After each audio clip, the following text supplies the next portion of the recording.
are we regressing in how we leverage our workmen in our companies? Over years, Indian manufacturing companies have learned how to leverage the experience of shop floor workforce by empowering them more. In the last 2 decades, many companies have adapted best practices like TQM, TPM, Lean, Six Sigma, and as part of these, organization-wide initiatives have implemented good practices in the area of shop floor workmen too. Some companies have graduated to implementing self-managed work teams, which empower the workmen even more. This was a good direction in which the companies were moving. But in the last 6 to 7 years, as the business conditions have tightened, some significant changes have happened in the way companies are engaging with workmen. There had been a severe shortage of labor across industries. This has led to the dependence on migratory labor. Many companies in South India started employing workmen from north and from east. The last few years have not seen good growth for most of the companies. Resultantly, many companies started engaging workmen in various cost-saving forms.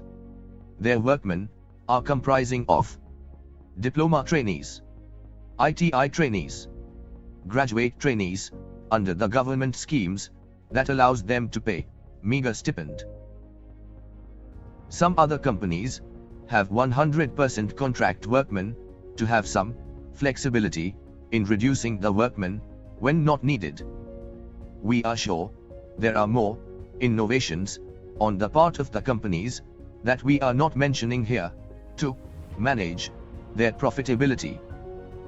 Some bad practices have come up due to the above changes in the industry. Workmen are treated as just a means to get the production, and there is no emotional bond between the company and workmen. In most of the South Indian companies, none of the managers or supervisors can speak Hindi, and hence, they can't communicate with the workmen at all. Workmen respond in the same vein, and there is no commitment from them towards the company targets. They absent themselves in a big way around the festivals of their choice. There is very little or no training for workmen in these companies. The company blames it on high labor turnover. The lack of training results in a badly skilled workman. This results in high wastage and low productivity. In case of contract workmen, as they are contract workmen, there are no efforts for productivity improvement. The typical response of the factory teams is, they get paid only when they produce. They mean, they are not losing in this type of payment system. The good practices, like quality control circles and workmen participating in Kaizen, have almost stopped. Managements have become very short-sighted and are focusing only on the short-term saving on wages.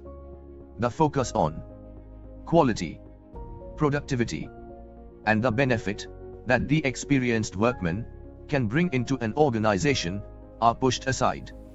As quality cannot be compromised, a lot of money is spent on quality control, or the companies are having high scrap rate. All this has resulted in a serious regression in the area of workmen and management relations, and it is the companies that are losing. Companies have to take some bold initiatives. Focus on productivity. Companies should focus on productivity on the shop floor. They need to implement lean principles on the shop floor. Today, the companies that engage in questionable practices of labor engagement are having huge possibilities of productivity improvement. They need to aim at cutting costs through these productivity improvements, rather than easy measures like engaging cheap labor. In any company where the lean principles were never implemented, there would be opportunities to double the productivity at the minimum. Much more is usually possible. Have a lean and well-trained workforce. Companies should have a leaner and highly skilled workforce. This will ensure that their quality costs are reduced drastically. This more than pays for the cost of maintaining the permanent workforce. We know many companies who are not able to meet customer schedules on a monthly basis due to the labor turnover, absenteeism and so on. These companies would be able to rise their top lines once they have a stable workforce. Focus on engaging the workmen. Companies need to engage with the workmen. They need to ensure that all of them are engaged with the company in meeting ever-rising customer needs. They have to introduce innovative workmen engagement programs. Go back to 8-hour shifts. The companies should not engage workmen for 12 hours a day. The workmen want higher wages and not necessarily higher number of work hours.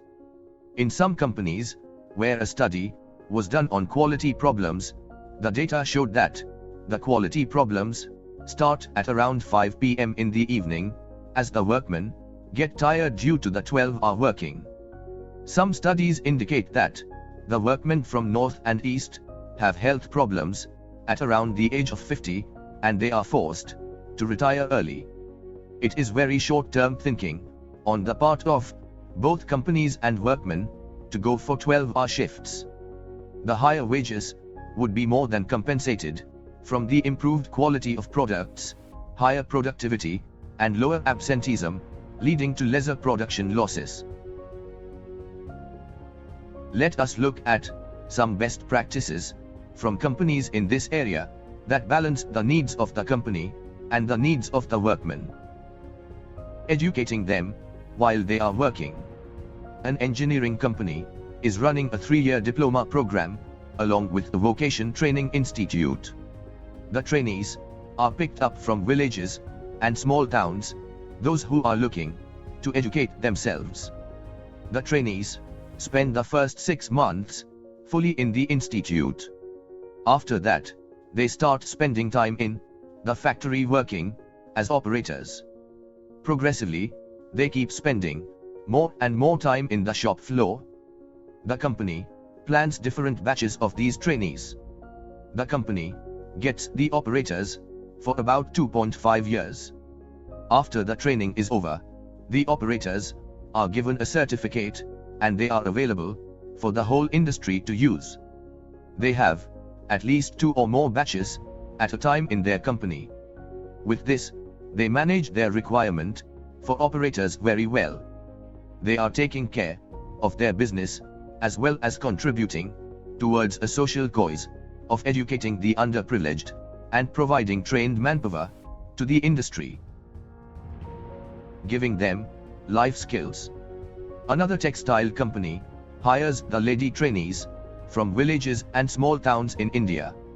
They are taken as trainees for 3 years. While they are working, they are given training in the vocation of their choice. This helps to engage them well while they are working with the company.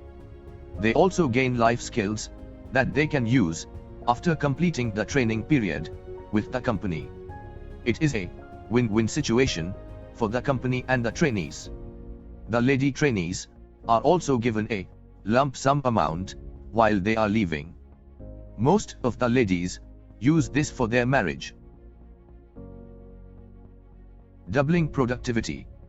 A company manufacturing auto parts took initiative to double the productivity in their plant. They took the help of coaches from IMA to initiate doubling the productivity in a model line. A full-time cross-functional team was formed. This team was trained by the coach. Then, the team started the productivity improvement in the model line. In about 2 weeks, they were able to double the productivity in the line with the help of IMA coach. This gave the CFT to take a tougher target of completing the doubling of productivity in 10 lines in the next 6 months. This enabled them to reduce the number of people and therefore engage with those remaining in a much better manner. They were able to take care of the workmen left with them in a much better manner. Companies need to find their own solution, but they need to address this critical area in their business. They need to take firm decisions and settle the manpower problem. They should not behave as if the questionable practices that they have will continue forever.